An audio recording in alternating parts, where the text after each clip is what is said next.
5 plants grow on roadsides and hillsides across Korea, and most Western scientists have ignored them for over a century.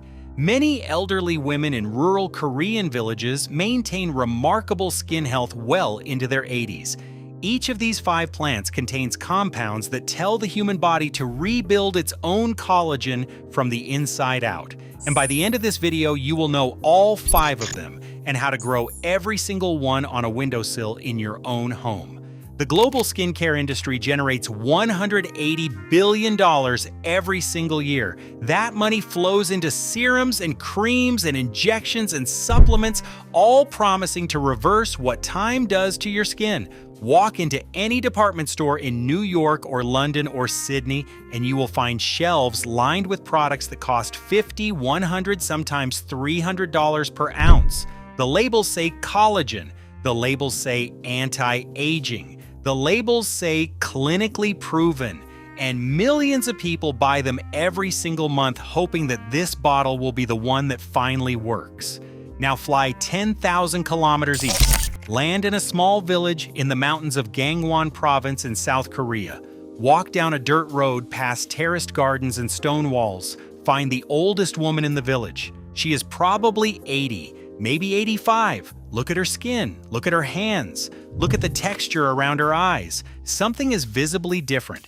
Dermatologists who have studied rural Korean populations have documented this repeatedly. While genetics and modern skincare play a role, their traditional lifestyle, deeply tied to diet and local herbs, offers distinct protective benefits that Western dermatologists have begun studying more closely.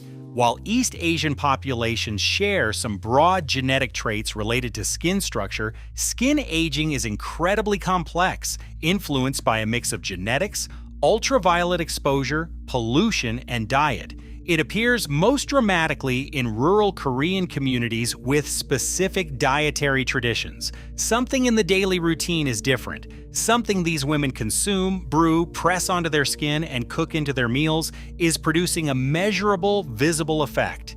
And here is the part that should make you uncomfortable. These women are not buying serums. They are not taking collagen supplements. They are not visiting dermatologists. Most of them have never spent a single dollar on a skincare product in their entire lives. What they have is a garden. What they have is knowledge passed down through generations.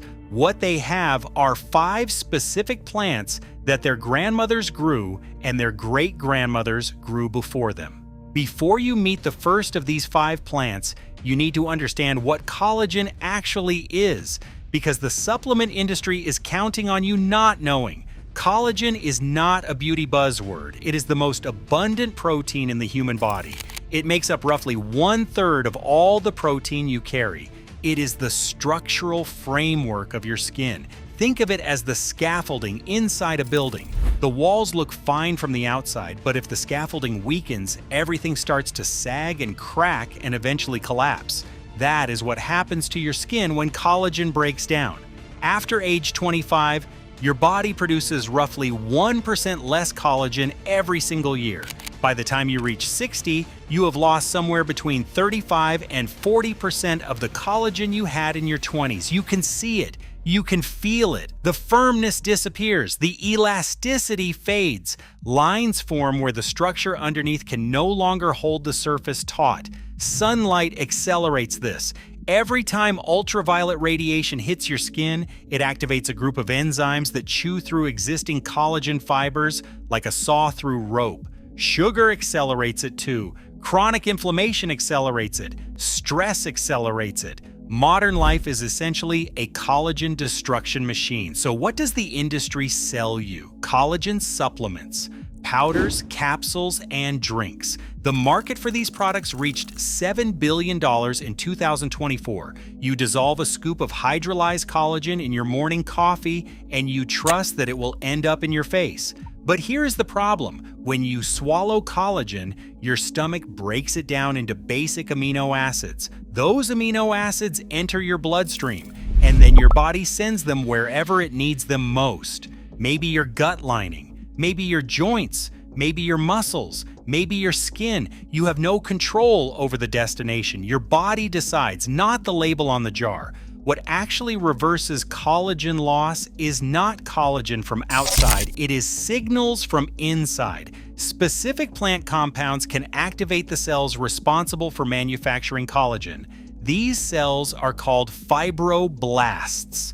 They live in your skin. They are the construction workers. And certain molecules from certain plants act like a foreman walking onto the job site and telling everyone to get back to work.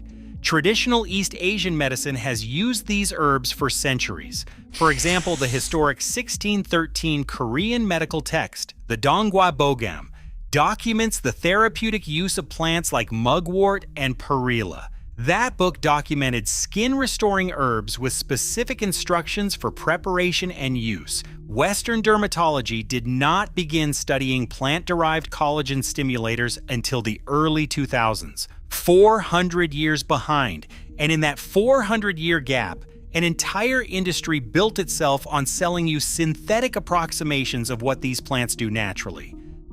The first plant Korean physicians documented for skin restoration is one that most Westerners consider a roadside nuisance. In several American states, it is officially classified as an invasive weed.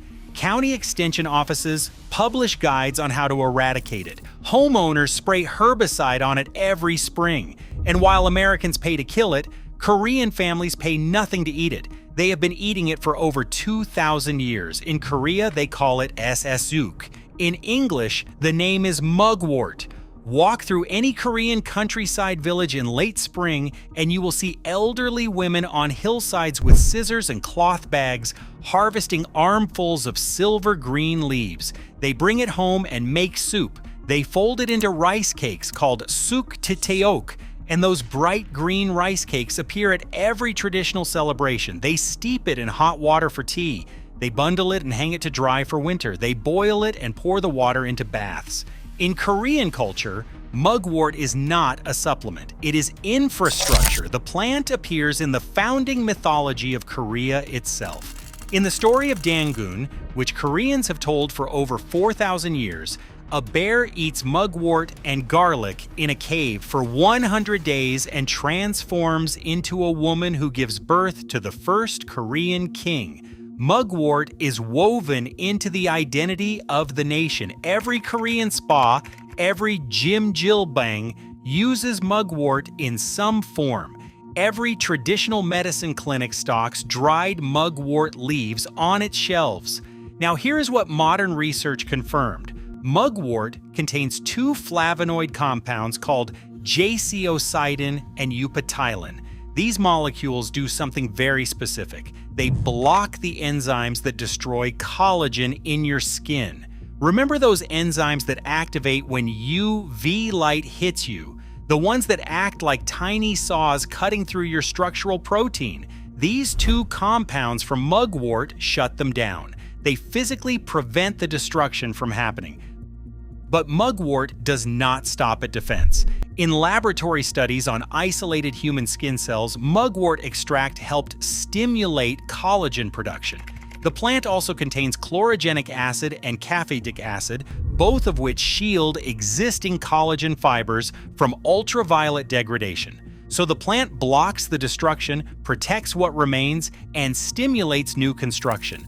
3 mechanisms from one leaf that grows in a ditch. Now consider the economics. The skincare industry sells products containing synthetic MMP inhibitors. That is the technical name for compounds that block those collagen-destroying enzymes. These products cost $50 to $300 per ounce. A single mugwort plant growing in a 6-inch pot on a windowsill produces enough leaf material in one season to supply a household for an entire year. The plant spreads aggressively. It comes back every spring without replanting. It thrives on neglect. You cannot charge a recurring subscription fee for something that refuses to die. Mugwort protects the collagen you already have, but the next plant does something mugwort cannot. It tells your body to build new collagen from scratch, and the skincare industry has been quietly extracting its key compound for decades, charging premium prices for something that grows in wet ditches across Korea. In Korean folk medicine, they called it the longevity herb.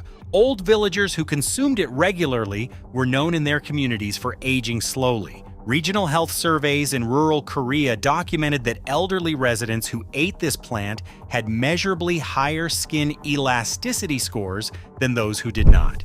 The plant is called byongpul in Korean. In English, it is known as Gotu kola. Its scientific name is Centella asiatica, and it contains the single most powerful natural collagen-building compound ever studied. Gotu kola produces two triterpenoid molecules called acetylcoside and maidcasoside. These are not antioxidants. They are not anti-inflammatories. They are direct biosynthetic triggers. When these molecules reach your fibroblast cells, they do not simply support collagen production, they command it. They activate the genetic pathways that tell fibroblasts to manufacture type 1 and type 3 collagen. These are the two types of collagen most responsible for skin firmness and structure. Clinical research showed a 30 to 45% improvement in skin firmness after 12 weeks of Centella application. That rivals results from prescription retinoids, which are considered the gold standard in dermatology. But retinoids cause irritation, peeling, redness, and extreme sun sensitivity. Gotu kola causes none of these side effects.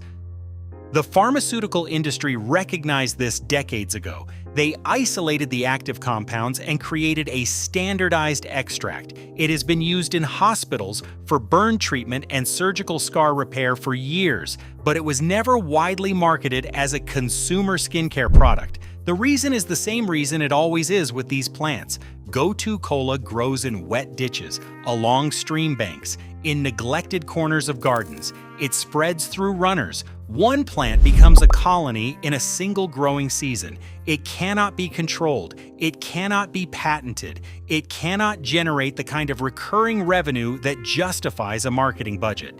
The Korean skincare industry does use Centella. If you have heard of Cica cream, that is Centella asiatica extract. The Cica trend exploded globally around 2020 and 2021. Products containing Centella extract sell for $40 to $80 in Western markets. The markup is extraordinary. The raw plant costs pennies. A small pot of Gotu kola on a windowsill produces the same compound that those $80 jars contain. 2 plants down. One protects your existing collagen. The other rebuilds what you have lost. But collagen loss is only half of the skin aging equation. Collagen has a partner protein called elastin. Collagen provides structure. Elastin provides bounce. If you press your finger into young skin and release it, the skin snaps back immediately. That is elastin. When elastin degrades, collagen alone cannot keep skin from sagging. You need both. And the third plant protects the one that almost nobody talks about. If you have watched this channel before, you may already know this plant. It has appeared in a previous video for its extraordinary omega-3 content. 500 million people across East Asia eat it every single week. Koreans call it kkainip. In English, it is Perilla, but its role in skin aging is a separate story that almost nobody tells. Perilla contains more rosmarinic acid than any other culinary herb ever tested, more than rosemary itself despite the name, more than basil, more than oregano. Rosmarinic acid does something very specific to skin. It inhibits an enzyme called elastase. Elastase is to elastin what those MMP enzymes are to collagen. It degrades elastin. It cuts through the elastic fibers that give skin its bounce and flexibility. Rosmarinic acid blocks this enzyme. Research on Perilla extract showed a 40 to 50% reduction in UVB-induced skin damage markers. That means the plant compounds were cutting the effect of sun damage nearly in half. The omega-3 fatty acids in Perilla seeds contribute to this protection from a different angle. They reduce chronic low-grade inflammation, and that type of sustained background inflammation is one of the primary accelerators of both collagen and elastin breakdown. Walk into any Korean restaurant tonight, watch the table next to you. They will wrap grilled meat in large green leaves with serrated edges and purple undersides. Every meal, every day, for generations.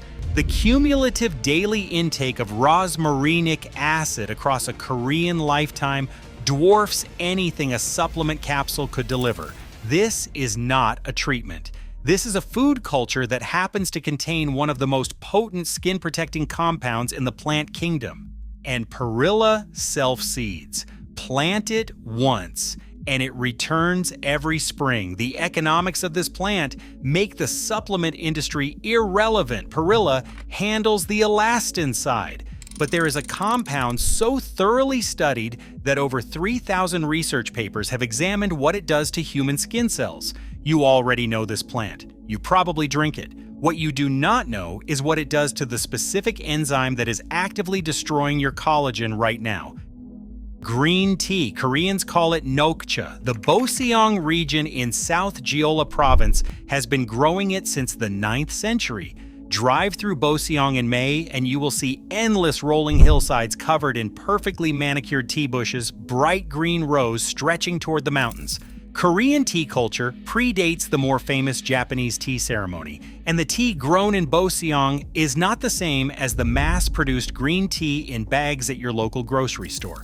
Boseong green tea contains 20 to 30% higher concentrations of catechins than most commercial varieties. The reason is the climate and the method. Volcanic soil, maritime fog rolling in from the coast, shade growing techniques passed down through generations of farming families. These conditions stress the tea plant just enough to force it to produce more protective polyphenols. The most important of these polyphenols is called EGCG. EGCG does two things to your skin simultaneously. First, it directly inhibits collagenase. Collagenase is the specific enzyme that cleaves collagen fibers, not inflammation in general, not oxidative stress broadly, the specific molecular scissors that cut your collagen apart.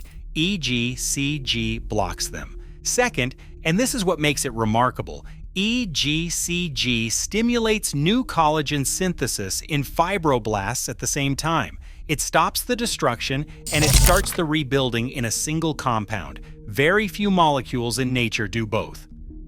Research on green tea polyphenols showed that UV-induced DNA damage, which is the precursor to both skin aging and skin cancer, was reduced by up to 66%. That is not a marginal improvement. That is a fundamental shift in how much damage sunlight can do to your cells. Korean grandmothers in Boseong do not buy EGCG capsules from a health food store. They drink 3 to 5 cups of loose-leaf green tea every single day. The delivery mechanism is a ceramic cup, not a gelatin capsule. A pound of Boseong loose-leaf tea costs about $12 and lasts for months. Korean skincare companies sell green tea extract serums for $60 to $120 per ounce. The plant that produces the extract grows perfectly well in a pot on a windowsill, not with the volume of a Boseong plantation, but enough for personal use, enough to matter. 4 plants: collagen protected, collagen rebuilt, elastin preserved, collagen destroying enzymes blocked. But there is one final piece of this system, and it operates at a level deeper than any of the others. It does not target collagen directly. It does not target enzymes. It targets the cells themselves, specifically the cells that have stopped working but refuse to die. As you age, some of your cells enter a state that scientists call senescence. These cells have stopped dividing. They have stopped performing their normal functions. In a healthy young body, the immune system clears them out. But as you get older, the cleanup system slows down and these dysfunctional cells accumulate. They sit in your tissue doing nothing useful. Worse, they leak inflammatory compounds into the surrounding area. They poison the cells around them. They accelerate collagen breakdown. They accelerate elastin loss. They accelerate every visible sign of aging. Researchers have started calling them zombie cells. They are not alive in any productive sense, but they will not die, and they are damaging everything around them. The 5th plant targets these zombie cells directly, and Korean Buddhist monks have been consuming it for 1,000 years. Korean temple cuisine is called sachal yumsik. It is one of the oldest continuous culinary traditions in the world. Monks in Korean Buddhist temples eat no meat, no garlic, no onion. Their diet is built entirely around vegetables, grains, fermented foods, and specific herbs chosen for their health properties over centuries of observation. One of the most consistent ingredients in temple cooking is turmeric. In Korea, they call it oljumhong, and it is grown primarily in Jindo and Jinan counties in the southern part of the peninsula. Korean turmeric is not the same as the turmeric you find in a generic spice jar at the supermarket. Korean varieties are prized for their higher concentration of curcuminoids, the active compounds responsible for what this plant does. Korean gerontologists have studied monks who consume turmeric daily as part of temple cuisine. The findings are consistent but have been published almost exclusively in Korean language journals, which means the Western medical establishment has barely noticed. Here is what curcumin does. It selectively reduces the molecular signals that keep zombie cells alive. There are two specific markers, proteins called P16 and P21, that prevent senescent cells from undergoing programmed death. Curcumin turns down the volume on these signals. It does not kill all cells indiscriminately. It targets the dysfunctional ones and helps the body's natural cleanup process remove them. But curcumin also activates something called the NRF2 pathway. This is the master switch for antioxidant defense inside your cells. When NRF2 is turned on, your cells produce their own protective compounds. This is not an external antioxidant like vitamin C in a pill. This is your body manufacturing its own defense system from the inside, triggered by a molecule from a root that grows in a pot. In wound healing studies, curcumin increased collagen deposition by 30 to 40%. It accelerated the rebuilding process that aging slows down, and it did so at concentrations achievable through normal dietary intake, not megadose supplements, not pharmaceutical extracts, dietary intake. The amount a Korean monk gets from eating temple food. The global curcumin supplement market exceeded $1.2 billion in 2024. Companies have patented absorption enhancement technologies to get more curcumin into your bloodstream. Liposomal delivery, piperine combinations, nanoparticle formulations. The entire industry exists to sell you a compound that a windowsill plant produces for free. Turmeric grows indoors. It does not need a garden. It does not need direct sunlight. A wide pot, some rich soil, and a warm kitchen is all it asks for. The rhizome multiplies underground. Plant one piece, wait 8 to 10 months, harvest a dozen, replant one, eat the rest, repeat forever. 5 plants, 5 mechanisms, 5 reasons Korean grandmothers in rural villages look a decade younger than their passports suggest, and every single one of them will grow on a windowsill. Here is how. Start with mugwort. You can find starter plants at herb nurseries or online. Plant it in a 6-inch pot or larger. Mugwort tolerates partial shade, so a window that gets a few hours of indirect light works fine. Water when the top inch of soil feels dry. Harvest leaves throughout the growing season. Dry them for tea or steep them fresh in hot water. Mugwort grows aggressively and will need dividing once a year. Split the roots, repot the divisions, and give the extras to a neighbor. This plant will try to take over if you let it. That is a feature, not a problem. Gotu kola thrives in a shallow, wide pot because it is a ground cover plant that spreads sideways, not upward. Keep the soil consistently moist. This plant does not like drying out. It prefers bright, indirect light, but will tolerate lower light conditions. It spreads through runners, and one small plant will fill a pot in a matter of weeks. Harvest the outer leaves as new ones emerge from the center. Eat them raw in salads or steep them in hot water for tea. Gotu kola is tropical, so it actually prefers indoor growing in most climates. The windowsill is its ideal environment. Perilla is one of the easiest herbs to grow from seed. Drop seeds into moist potting soil and they will germinate within 7 to 14 days.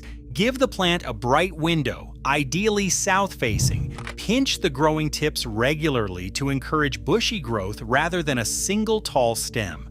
Harvest the largest leaves from the bottom of the plant as it grows. If you allow it to flower at the end of the season, it will drop seeds into the same pot and new seedlings will emerge the following spring without any effort from you. one planting becomes a permanent supply.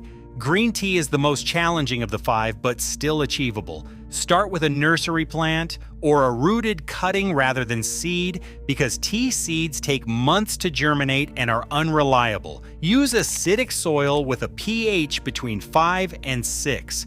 Bright, indirect light. A cooler room is better than a warm one. Tea plants do not love heat.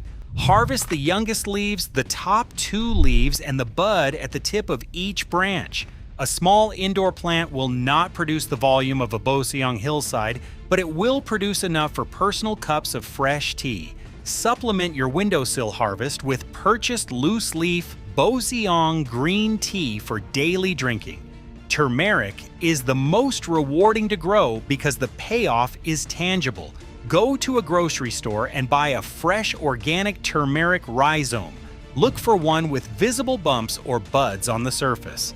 Lay it horizontally about 2 inches below the surface of rich potting soil in a wide container. Keep it warm. A kitchen windowsill near the stove is ideal.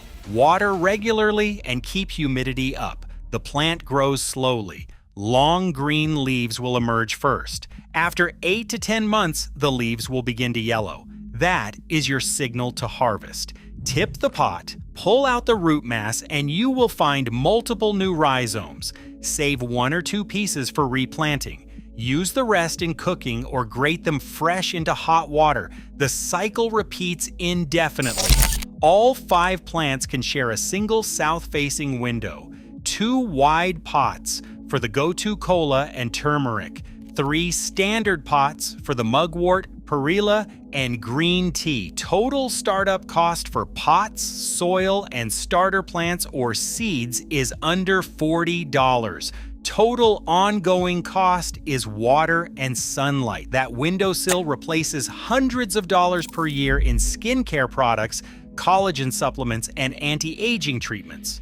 Now step back and look at what you have. Mugwort blocks the enzymes that destroy your existing collagen and stimulates new collagen production. Gotu kola commands your fibroblast cells to manufacture type 1 and type 3 collagen directly. Perilla protects elastin, collagen's partner protein, from enzymatic degradation and reduces the chronic inflammation that accelerates skin aging. Green tea inhibits the specific molecular scissors that cut collagen fibers while simultaneously triggering new collagen synthesis. Turmeric clears the zombie cells that leak inflammatory compounds into your tissue and activates your body's own internal antioxidant defense system. 5 plants, 5 overlapping defense and rebuilding mechanisms. Korean traditional medicine documented all 5 of them centuries ago. Heo Jun recorded them in the Donggwaibogam in 1613.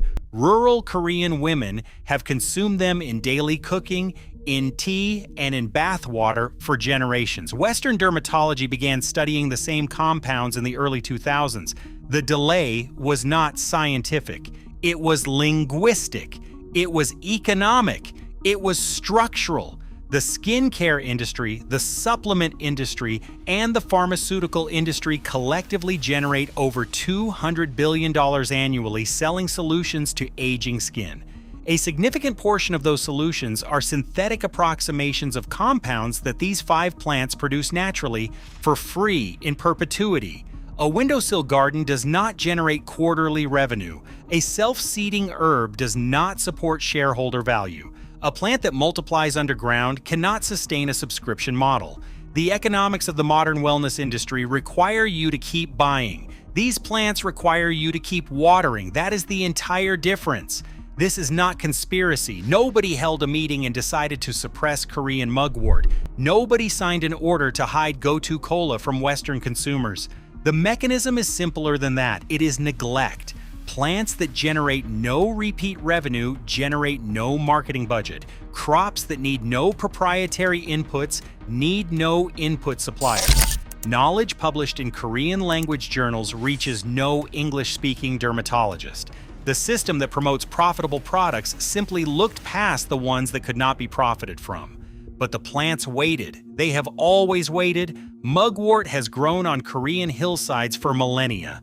Gotu kola has spread along stream banks across Asia for longer than any medical system has existed. Perilla has self-seeded through dynasties and wars and industrialization. Green tea has grown in Boseong since the 9th century. Turmeric has multiplied quietly underground in Korean temple gardens for 1,000 years. None of them needed the skincare industry to validate them. None of them needed a clinical trial to keep growing. None of them needed your permission to produce the compounds that rebuild human collagen. But you know now, you know the 5 plants. You know what each one does. You know that Korean grandmothers have been using them daily for generations. You know that every one of them grows on a windowsill in any climate. You know that the compounds inside them do what $100 serums and $70 supplement jars promise to do. The skincare industry will not feature this in an advertisement. The supplement companies will not print it on a label. But the plants do not care about advertising budgets. They care about growing, and they will grow for you exactly the way they have grown for Korean families for 2,000 years. Your windowsill is big enough. It always was.